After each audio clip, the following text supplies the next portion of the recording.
Hi, Titans. It's Miss C here. So we have another lovely guest today for Trade Day Thursdays. We have Miss Leilani. And Miss Leilani, would you love to introduce yourself? Hi, my name is Leilani Roth. I am the EMS Regional Coordinator for the EMT program, which is an emergency medical technician program for National University.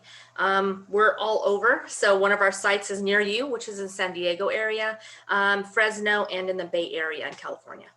Oh, wow, cool. I didn't know it was that extensive. That's huge. We're growing. We're getting much bigger, hopefully going across the US within the next 6 months. Oh my goodness, in Yeah, such a short time period. That's awesome. How exciting. yeah, Lots yeah. of opportunity. Technology is amazing.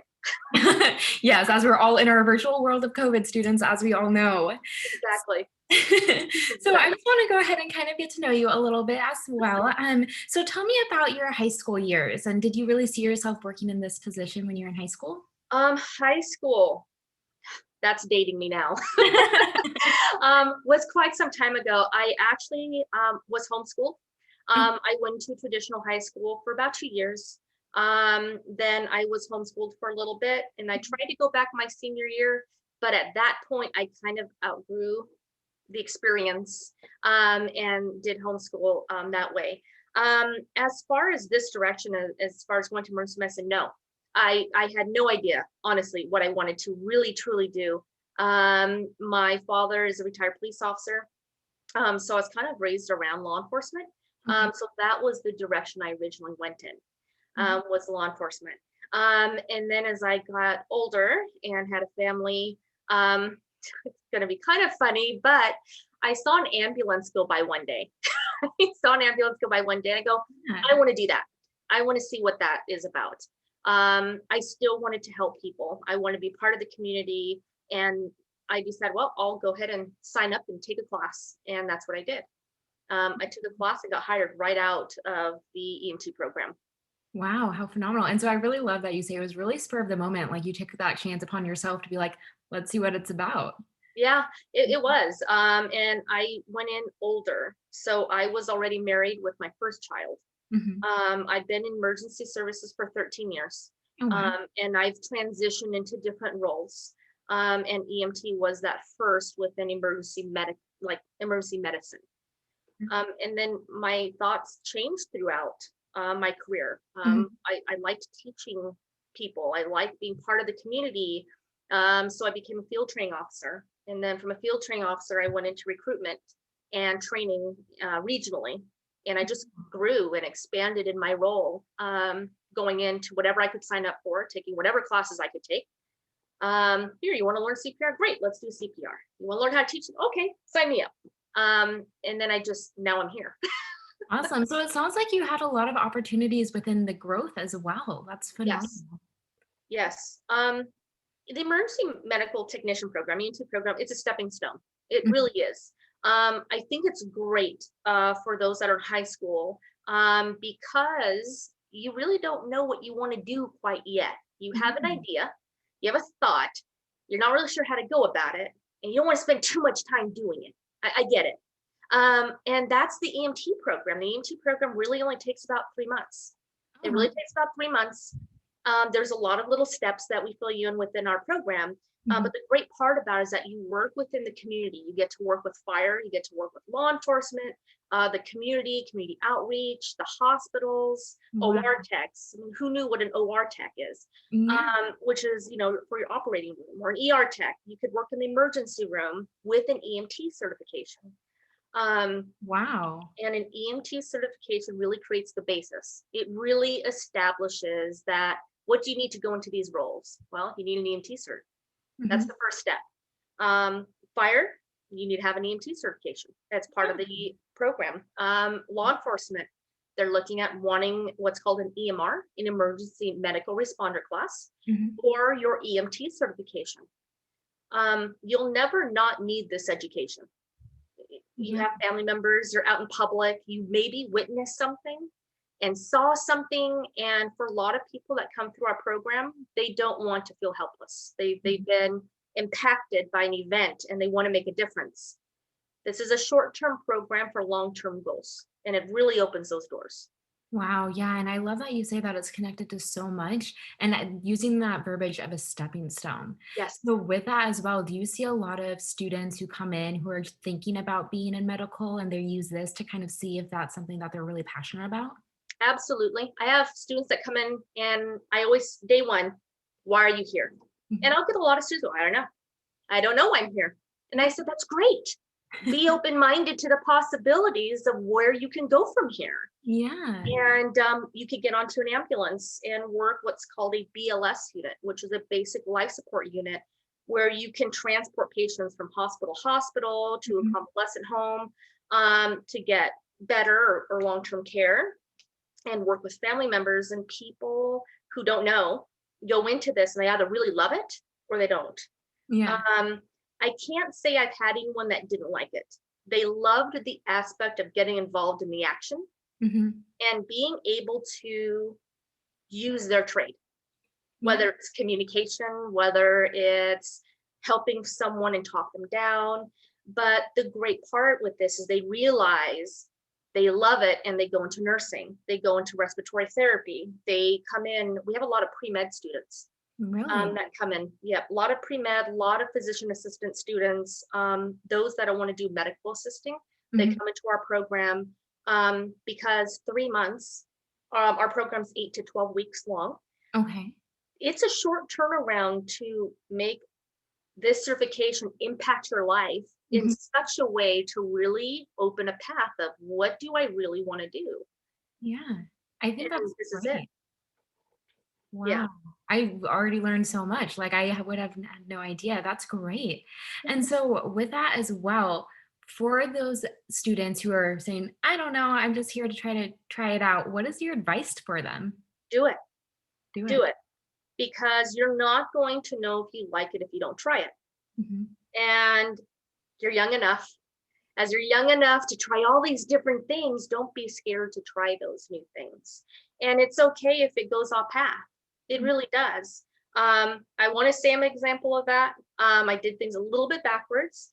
Go to school. I'm still in school. I'm currently working on my master's degree. But I didn't know what I truly wanted to do until I went to a line of work.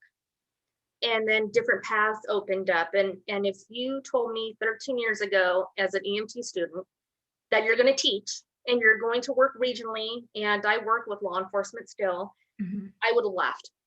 I really would have laughed. I would have said, no way. There's no way. I don't like talking to people. I don't like being in front of people. And here I am.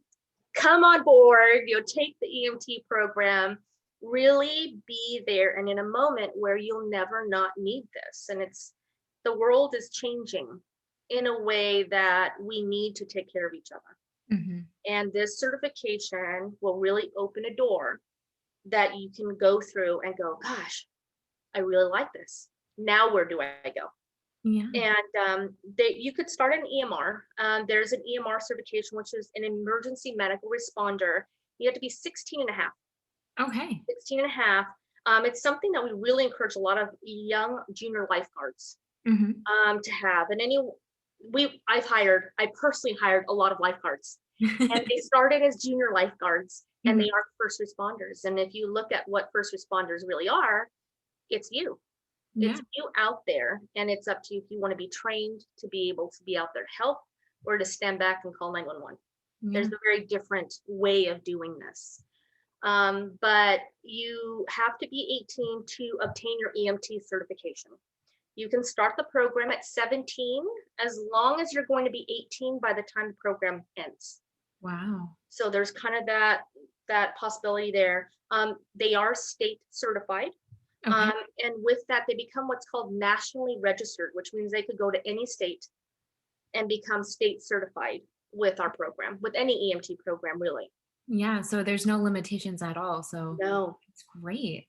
not It at all. gives the independence and freedom for some students as well of being like, "I don't know what I wanna do, and this can be it." Absolutely, absolutely. And what a lot of people don't know with EMTs, especially more in your area, because Mhm. there's like a lot of water over there. But I have a few friends that work on movie sets as Oh, wow. EMTs. They work on movie sets, even locally in the areas that I work in. Movies, they're all over the place. They film all over the place. They hire EMTs to do standbys football games, there's EMTs that are on standby, baseball games, concerts, Oh, yes. Yeah. I've there's never really thought about that. There's always a first responder there in case something happens. absolutely, Wow. absolutely, and those are your EMT basics. Wow, that's such a great outlook because that's even more opportunities and growth and just kind of seeing things from a different perspective. I really never put two and two together. I mean, I'm sure everyone sees, football on TV and we're like, oh, they got hurt. Now they're getting taken away. Yeah, and they have personal trainers. They do. That Yeah. travels with their team, but in the background, there are ambulances that are sitting on standby. Wow. And you get to be part of this incredible field and industry where you get to meet so many people. I work at a 911 system, Mhm. but we do raceway. So there's a lot of race cars that cycle through our locations, classic cars, I mean, everything. I've met so many actors and actresses. They look for me, I'm like, no, is it? Yeah. Oh, it is. Okay, stand back, you're professional. And you kind of watch from afar, Yeah. but you get pulled in and see all of these things you never thought you'd be a part of.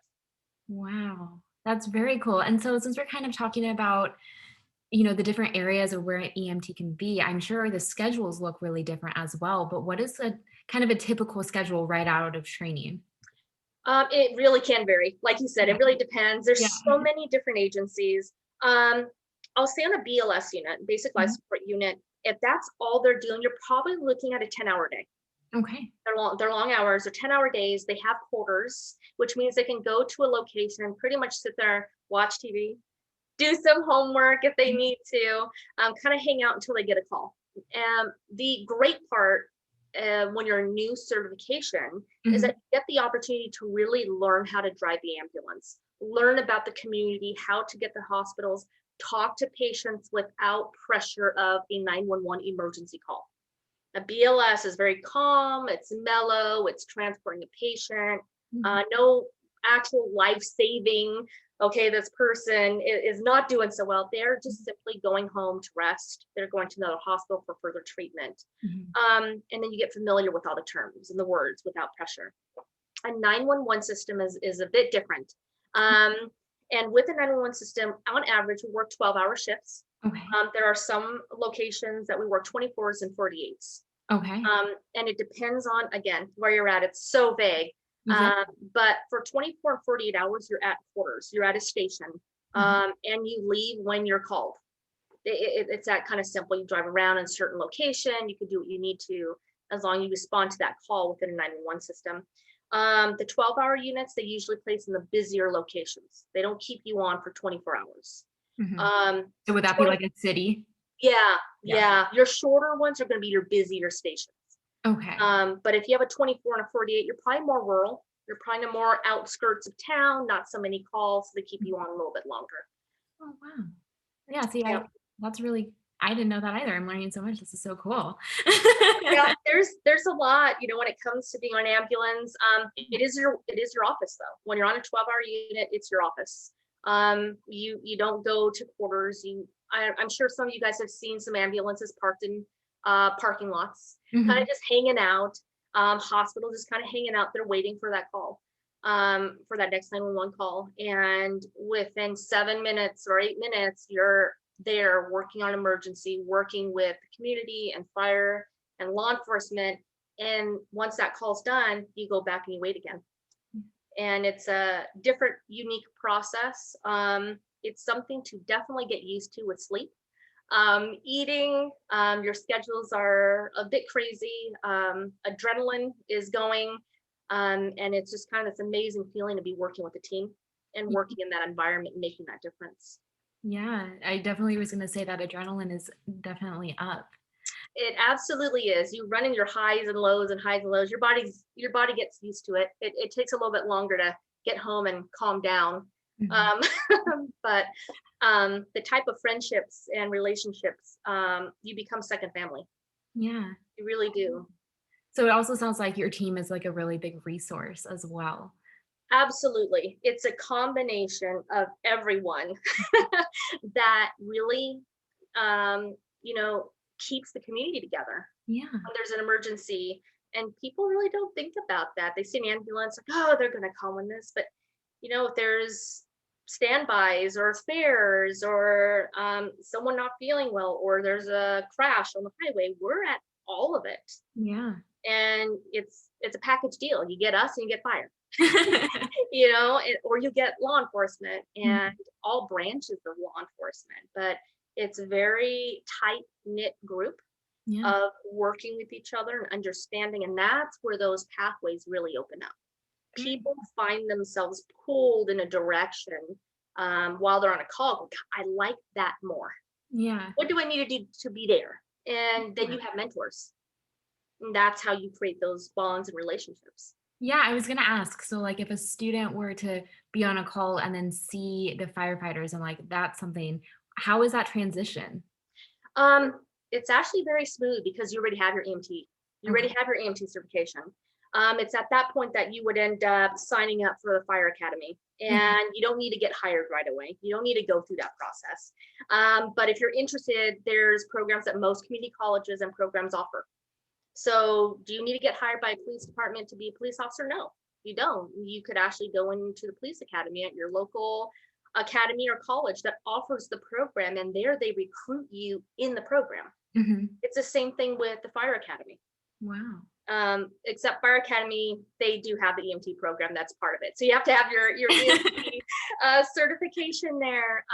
But I would say a more natural transition for people that go into an EMT first, their goals usually are going into fire Mhm. or into the emergency room as a doctor or a nurse. Those are kind of your typical common areas that people start here in the EMT certification. Wow, I love that, and I also think it's great for a lot of our kinesthetic learners who are more hands-on, where Yes. they may have that shorter time in the classroom, but they're really learning things on the field to kinda get to that next step.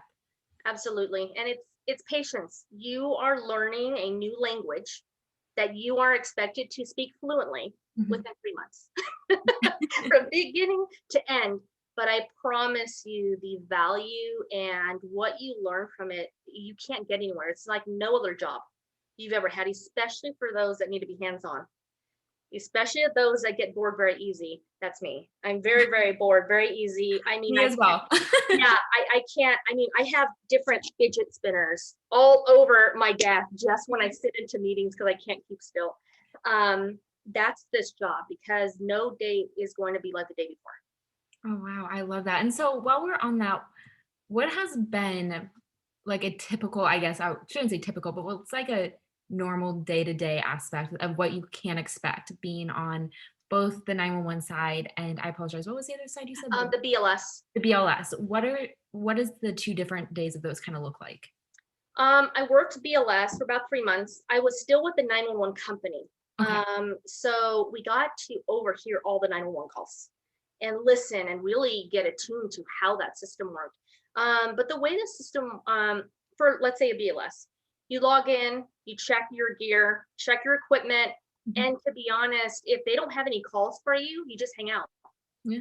Okay. You just, you're just kind of there. Yeah, you're on Um, call. You're just on you're call. on call, right? You're on call, and this part's really important to stress is that you don't get breaks. There's no lunch breaks. There's no bathroom breaks. There's if you need to go or you need to eat, that's when you need to do it. But that's kind of the BLS day is you log in, you wait for your call, and what'll happen is the dispatch will dispatch your unit.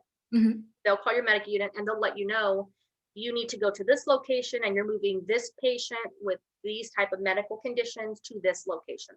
Okay. And the difference with the BLS is that you can drive into another county Oh, okay. within the same day. So one of the counties I work in, when I was working on BLS, we showed up and they told us, "Hey, you're going to Napa." And Napa for us was a 5-hour drive one way. Mhm. So we're like, "Well, there goes the day. There's the whole day." And we look at that as, okay, where are we going to eat when we get there?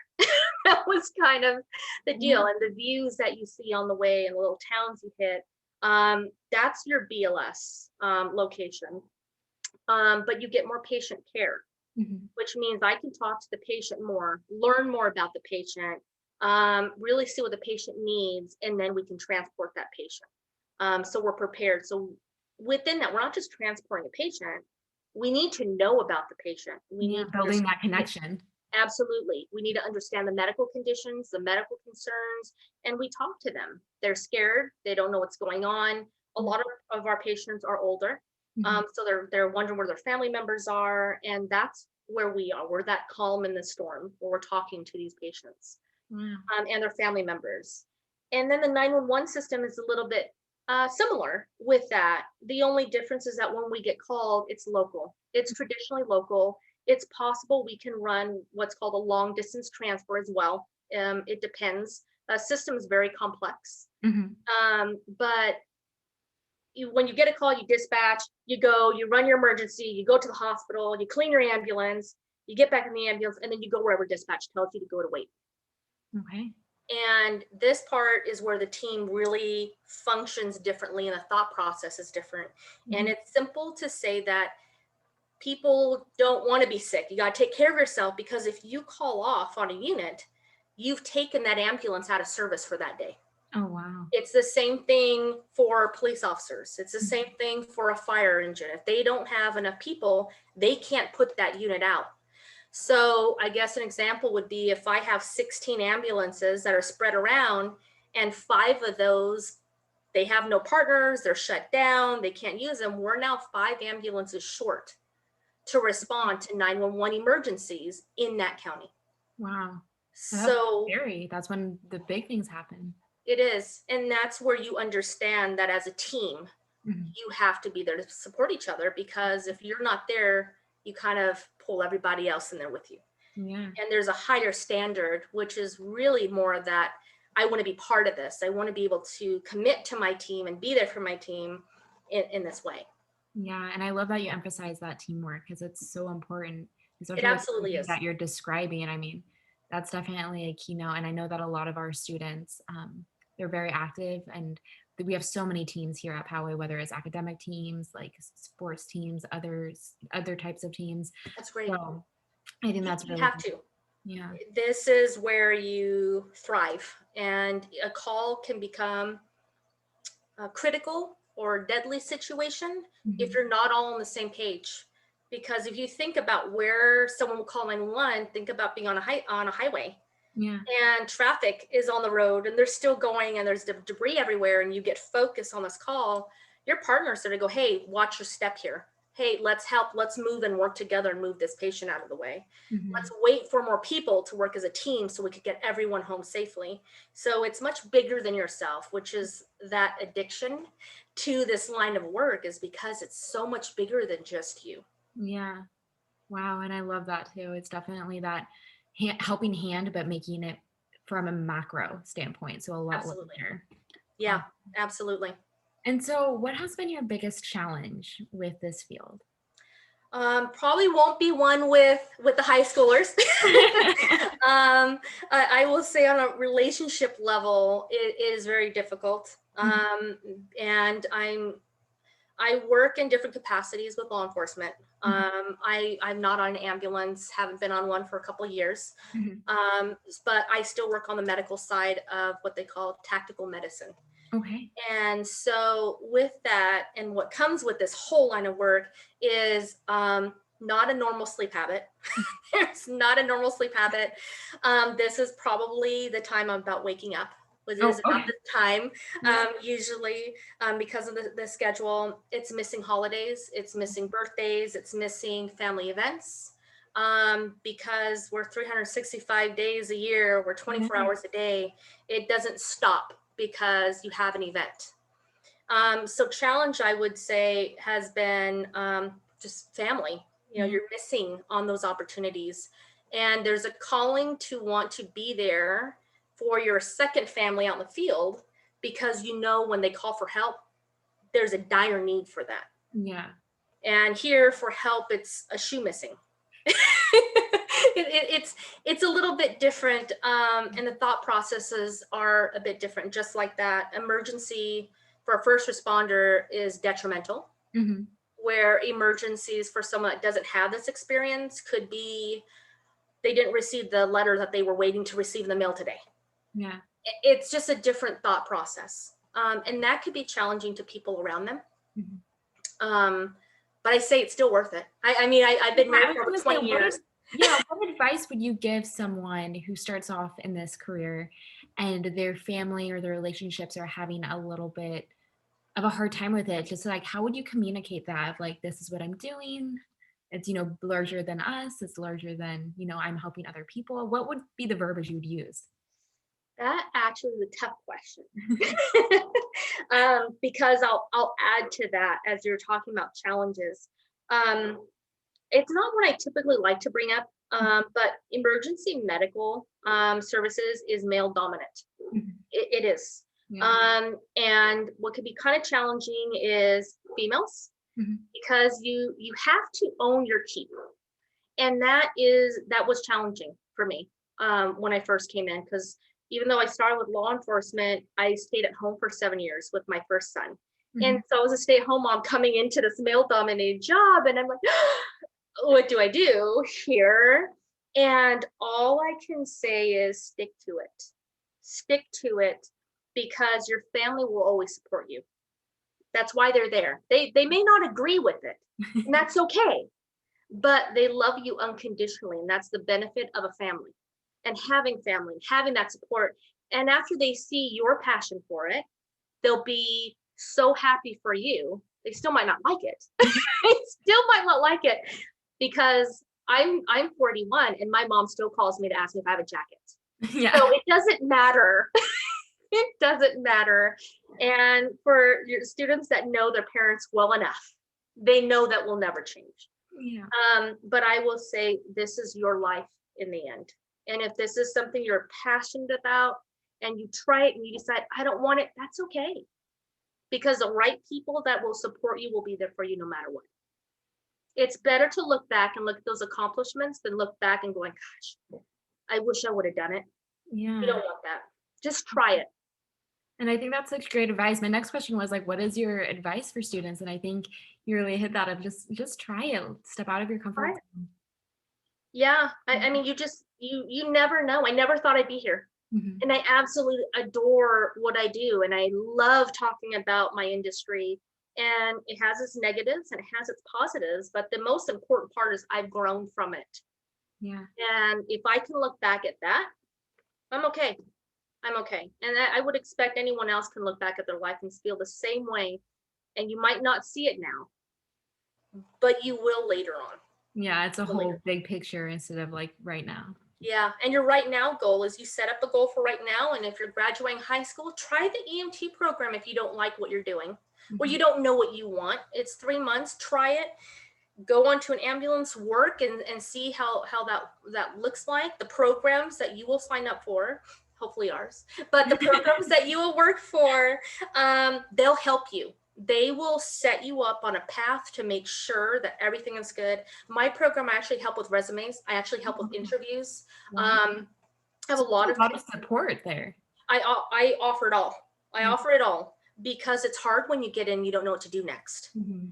And I'm straightforward enough to go, no, you're not done yet. You still have to do all of these things, but all you have to do is click on that link I sent you. Mhm. And I try to take that weight off a little bit. But once you're done, it's all on you. It's Yeah. all on you to get it done. Oh, wow. That's great, though. I love that extra support. I Yeah. always say, I mean, even me being in grad school, I'm Mhm. like, sometimes I still need that handholding because I don't know what I'm doing. I'm the same way. I'm in my master's. I'm getting ready to do my residency. And I'm like, so where do I go? Wait, Yeah. what link do I click? I totally get it. Yeah. Sometimes And we need that extra handholding. We need that extra support. we do. We do. And sometimes you need that person to go, I get it. Let me help you. Yeah. And it means everything to everyone, no matter what path you're taking. Awesome. Oh my goodness. Well, thank you so much. Do you have You're any welcome. last minute advice for our students? Um, no, I hope you guys have a wonderful year. I hope you have wonderful holidays. I wish you all the luck. And Missy, you are more than welcome to pass my information on to anyone that's interested in our program. I would be more than happy to take the time to talk to anyone that's interested in it. Perfect. Thank you so much, Miss You're Leilani. welcome.